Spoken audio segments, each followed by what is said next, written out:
It's Thursday, which means we're thinking like entrepreneurs, and today we're going to talk about one of the biggest mistakes you need to avoid as an entrepreneur.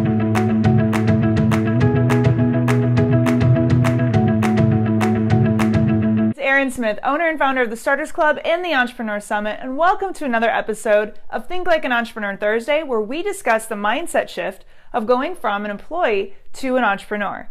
Today I want to talk about a super important concept when it comes to rolling out your product or service and really starting to get momentum on sales, wherever those sales come from.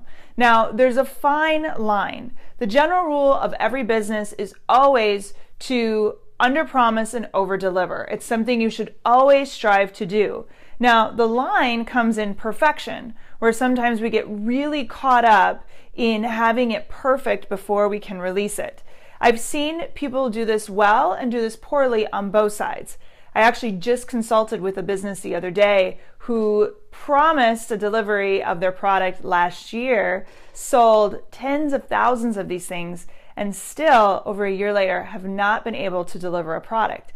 You see it all the time with Kickstarters and all these different avenues of ways to make money. People think it's going to be a lot easier than it is to actually release a product, and years later, people don't even remember donating to the Kickstarter and have no idea where the product is or where they stand.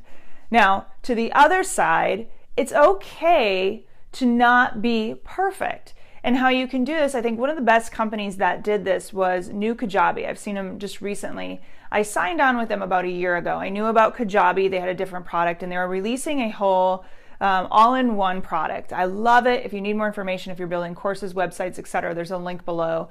I can't rave enough about it. But what they did was said, listen, we're not finished with this. We're not going to be finished with this for a couple years, but here's where we're at. Here's where we're going. And we want you to be part of a founding team. Now, being part of a founding team, I pay a lesser price than people do now coming on board. And I also was able to have a lot of input, in learning the product and seeing what was there, seeing what I liked, what I didn't like, and all of that, and was able to build along the way. It wasn't perfect. In fact, it's still not perfect a year later, but it's a very forgiving process because I already knew it going in. I knew it wasn't perfect, but I was part of the team. So there is a very fine line and you have to be extremely careful of it. You can't get into a position where you think it's going to be a lot easier than it is and you think you're going to get this out, no problem. You promise something and 2 to 3 months, 2 to 3 years later, you still haven't put it together. But you also have to be careful of holding back too much and not delivering. I think it's Reid Hoffman of LinkedIn. He said if your product is perfect by the time you launch, you've waited too late to launch. So you have to be very careful of this, but also really do your homework and understand what a realistic expectation is of a product. Again, it doesn't have to be perfect. Over communicate with your audience. Let them know, hey, we're releasing this. We know we're gonna, be making some changes. We want your input to those changes. Let them be aware that they're part of something versus expecting something perfect. And you can ride this very fine line successfully on getting your product out to the masses, getting feedback, always making changes. It's the lean startup methodology. Get a minimal viable product out there and get it tested, but also make sure you're promising the right time frame of when you can get that product or service out there. So always, always, always under-promise, over-deliver, but don't get caught in the perfection of getting the perfect product out there because, I'm sorry, the perfect product doesn't exist. And the only way you're going to get close to that is by getting feedback of users of it so they can tell you how to make it better.